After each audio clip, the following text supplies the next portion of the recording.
Can y'all see over me?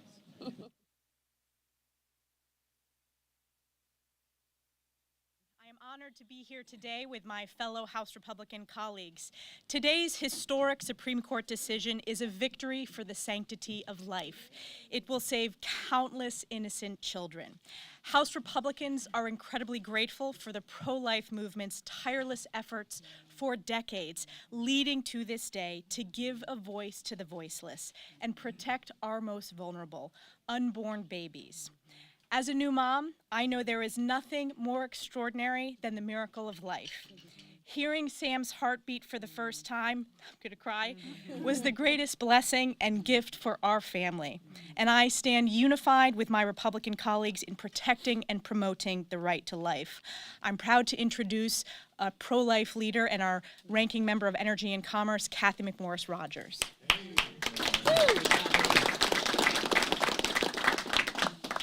First of all, I thank God for this day. Thank God that his mercies are new each day, and he is the giver of life. And I ask for the next 50 years and beyond in our country, how are we going to define the greatest human rights issue of our generation? This Supreme Court decision marks a chance for us to restore hope and healing to every family in this country, moms and children at every stage of life. And may it begin with each one of us doing our part to protect and celebrate all life in this greatest experiment greatest experiment in self-governance that the world has ever known. However, Speaker Pelosi and the Democrats are forcing an extreme agenda on America through their Abortion on Demand Until Birth Act. It would nationalize abortion all across this nation, making America just as radical as China and North Korea. It legalizes discriminatory abortions at every stage based upon sex, race, or disability. It overrides state laws that protect women from coercion. There's no part of this that celebrates the life, the dignity, the value of every life. I think about my friend, Chloe. Chloe is a beautiful, smart young lady with Down syndrome. And at 18, she's appeared before the UN twice and spoken. And she told the world, embrace, don't erase Down syndrome.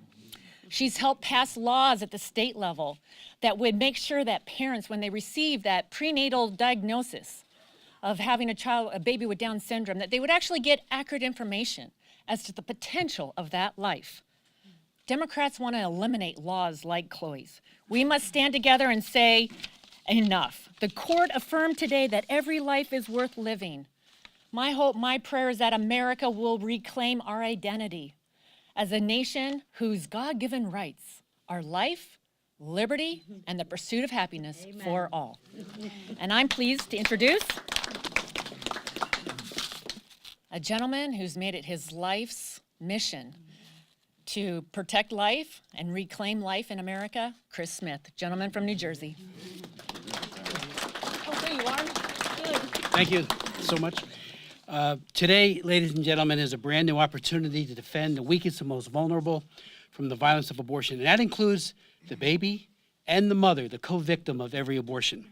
For decades, right up to this very moment, abortion advocates have gone to extraordinary lengths to ignore, trivialize, and cover up the battered baby victim. They've aggressively fostered a culture of denial, disrespect, a culture of death, and a bias against babies.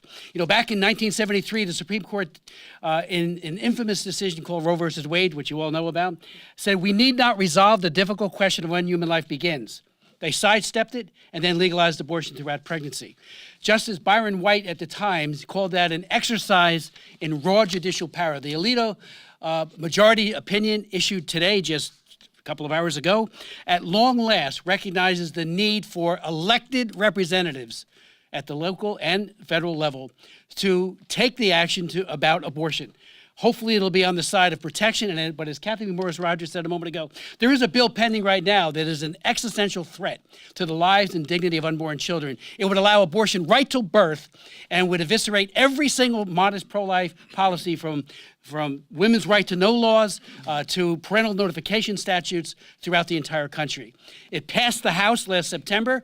Every one of us voted and spoke against it, and it's pending in the Senate. So while this is a major step forward, it also means that we're in an area where we've got to fight even harder to defend these innocent children. And again, as I think all of you know, with ultrasound, the visibility of an unborn child is more apparent than ever before. The other side says it's not a human being. Well, what is it that you're watching? When mothers give birth to a new baby, long before that, what are the pictures that are on the refrigerator? The pictures of the ultrasound of that unborn child. Birth is an event that happens to each and every one of us. It's not the beginning of life, and we want to protect all life from womb to tomb. Thank you. It's my honor to introduce Ann Wagner, who's the prime sponsor of the Born Alive Act. Ann. Thank you. Thank you. Yes, I am. I'm Ann Wagner, and I represent Missouri's 2nd Congressional District. And I will say today, as a mother and a grandmother, I am so incredibly grateful and gratified that the Supreme Court has finally overturned Roe versus Wade.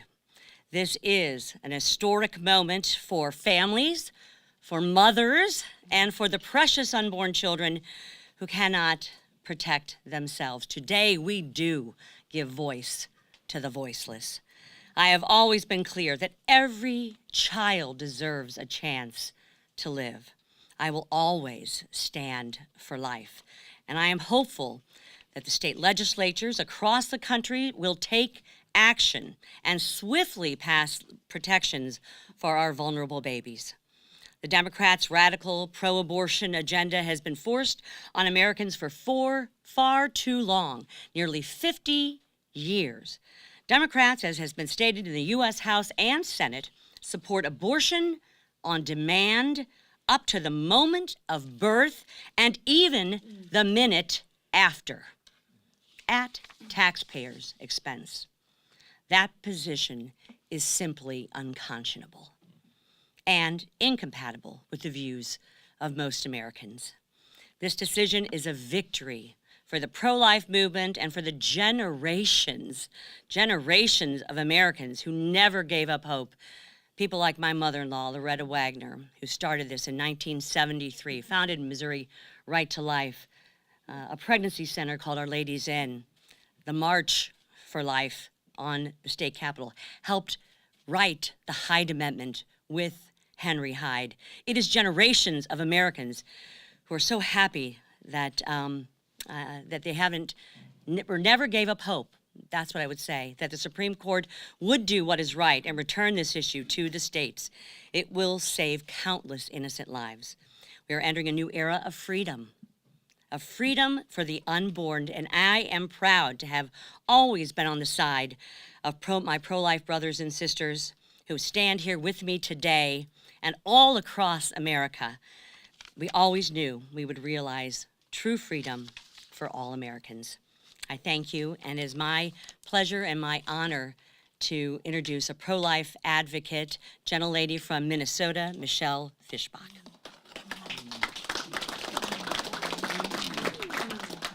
And thank you very much. This is certainly a day that pro-lifers have been waiting for 49 years. Today's Supreme Court decision was a step to protect the most precious and basic right, the right to life.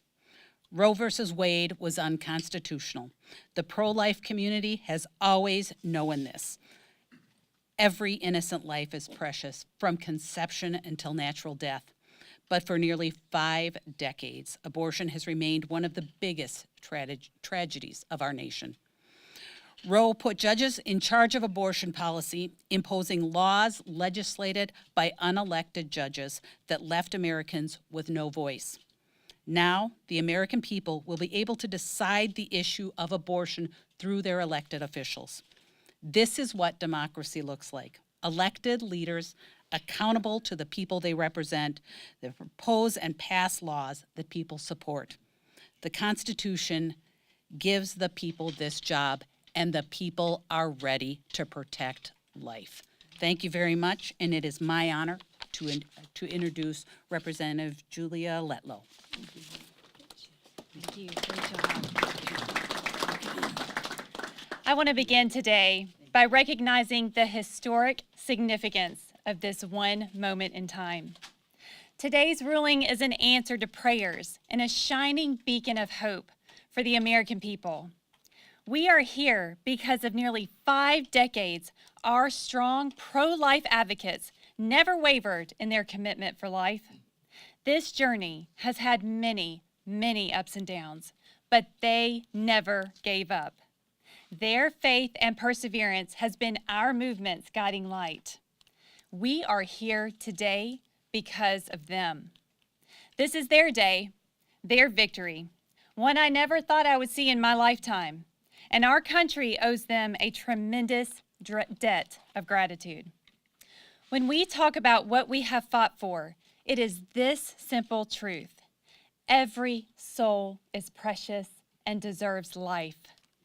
As a mom, I can tell you the bond that grows between you and your child over those 9 months is a sacred miracle. It is something you feel in every moment, from the second you find out you're expecting to months later when you watch your precious and innocent child take those first beautiful breaths. While today is a monumental win for the unborn, I would like to note that being pro-life is about more than saving a child's life. It's a commitment to supporting our mothers.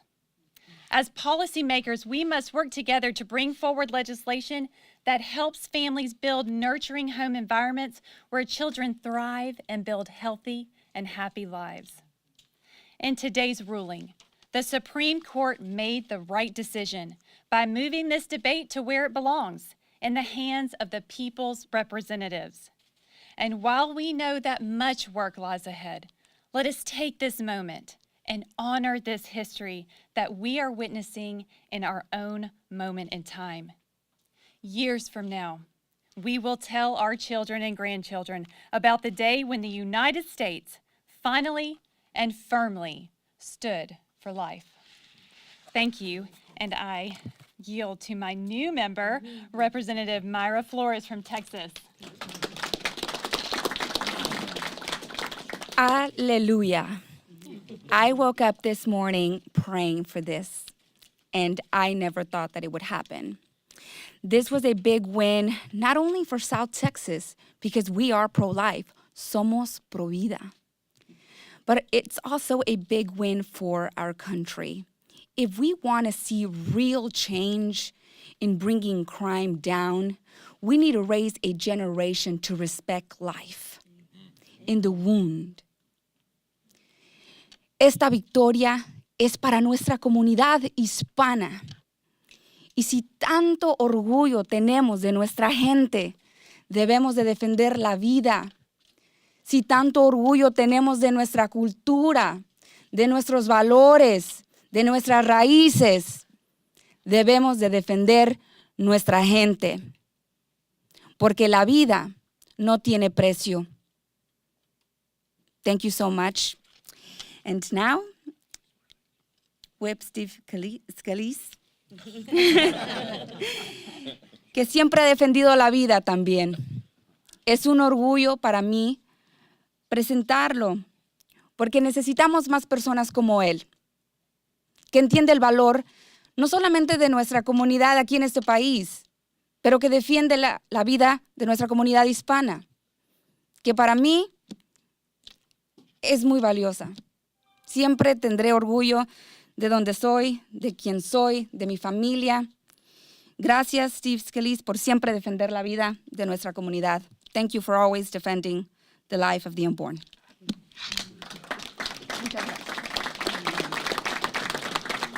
Thank you so much, Myra. What an historic day this is, and what a great victory for life. And it's not just a victory for life, it's a victory for millions of people who have been part of this pro-life movement for decades, who have gone to state legislatures, who have gotten involved in the political process, who've prayed, and prayers were answered today. The decades of work is celebrated today, but the work just begins now to go and protect life even more, because the Supreme Court's decision overturning Roe v. Wade correcting that flawed decision finally allows states and Congress to protect life in ways that we never were able to for the last 50 years. That debate was silenced during the years Roe v. Wade was the law of the land, but that debate just begins again in so many places in this country. You know, one of the most inspirational days of the year is the March for Life. It's a day where thousands of young people come to Washington, not to cause violence, but to celebrate life and to pray and work that we can end abortion in this country. Because for many of them, the first picture they have of themselves is in their mother's womb. And so when we celebrate this victory, I think back to 2006 when I was a state representative in Louisiana, and I co-authored a law that I wondered if I would ever see implemented. That law says if Roe v. Wade is overturned, then abortion would end in Louisiana. It was signed by our Democrat governor, Kathleen Babineau-Blanco. Because you see, life across this country has been a bipartisan battle. People in the pro-life movement have been bipartisan. When you see the debate up here, unfortunately, it's become partisan because the far left has tried to shut down this debate. But in so many states, Republicans and Democrats come together to support life. And I'm so proud to say that right now, in my state, that law from 2006, even strengthened by recent actions, will now become law today. I wondered if I would see that, but I now see that moment. And about a dozen other states are going to have their similar laws take effect right now on this historic day. And many other states are going to start a renewed debate that had been shut down for decades, but finally begins anew. God bless life. God answers prayers. And with that, let me bring up our leader, Kevin McCarthy.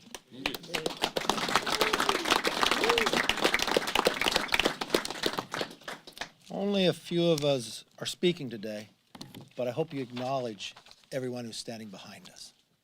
I hope you acknowledge everybody who's sitting at home, saying the exact same words that we are. You know, today's Supreme Court decision in Dobbs is the most important pro-life ruling in American history. By a vote of 6-3, the court affirmed that the power to protect unborn life is returned to the people and their elected representatives. The people have won a victory. The right to life has been vindicated. The voiceless will finally have a voice. This great nation can now live up to its core principle that all are created equal, not born equal, created equal. Americans celebrate this historic victory because we know it will save the lives of millions of children and it will give families hope. But as encouraging as today's decision is, our work is far from done. Americans remain one of only 7 countries on earth that allow elective abortions in the 3rd trimester. Of those 7 countries that America's one of them, there's 2 others, China and North Korea. That is radical. The House Democrats continue to support it against the wishes of the American people. This Congress, every House Democrat has voted for extreme policies, like taxpayer-funded abortion on demand until the point of birth. But Democrats' radical agenda does not have America's support. To the contrary, America rejects it because they remain committed to our values and our principles. The Supreme Court was not bullied by the far-left mob. Threats of violence against the justices did not win. And the truth is, pro-life Americans are not planning a night of rage. The reaction to this principled decision by the court, it must be peaceful. And the DOJ must step up to protect our justices, their families, churches, and pro-life pregnancy centers from unprovoked violence. To the DOJ, do not be silent. Do not stand back and uphold the rule of law. We live in a country that is based on the dignity of all human life. With that, we'll take some questions. Yes, ma'am. Leader McCarthy, Justice Thomas, as part of this ruling, has said that he wants to revisit things like the Supreme Court's decision on gay marriage and contraception. What do you all say to that? The Supreme Court is a different branch of government. They can look at whatever comes before them. I just know in what we are doing and what we have today is that life matters. That for so many years, life has stood up. But would you all support Yes, those ma'am. decisions being revisited? The Supreme Court is a separate branch of government. They take their positions, yes. If you were Speaker and House Republicans win the majority, what are some of the abortion bills that you would put on the floor? Well, first and foremost, I believe in saving every life possible. Look at what we have done. Hyde Amendment, but more importantly, look at what the Democrats have done. For decades, that was a bipartisan position. Why did this new radical agenda, when the Democrats took the House, the Senate, and the White House, even the President Biden, who had supported that, removed that? You look at Ann Wagner's bill. And when you look at what we can do, we will continue to look wherever we can go to save as many lives as possible. Yes. Leader, you touched on this a little bit, but current laws are still in place right now where the Attorney General is just not doing anything about it and playing politics. What would you want to tell him specifically? I would tell him in less than 140 days, things are going to change here. And he will have now a Congress that will call him up. He will now have the ability of a Congress to have oversight. He will now have a Congress that will hold him accountable. Thank you all, and most importantly, to America. I continue to pray, one, for the safety of everyone, but more importantly, we now have a voice for all life. Thank you and God bless.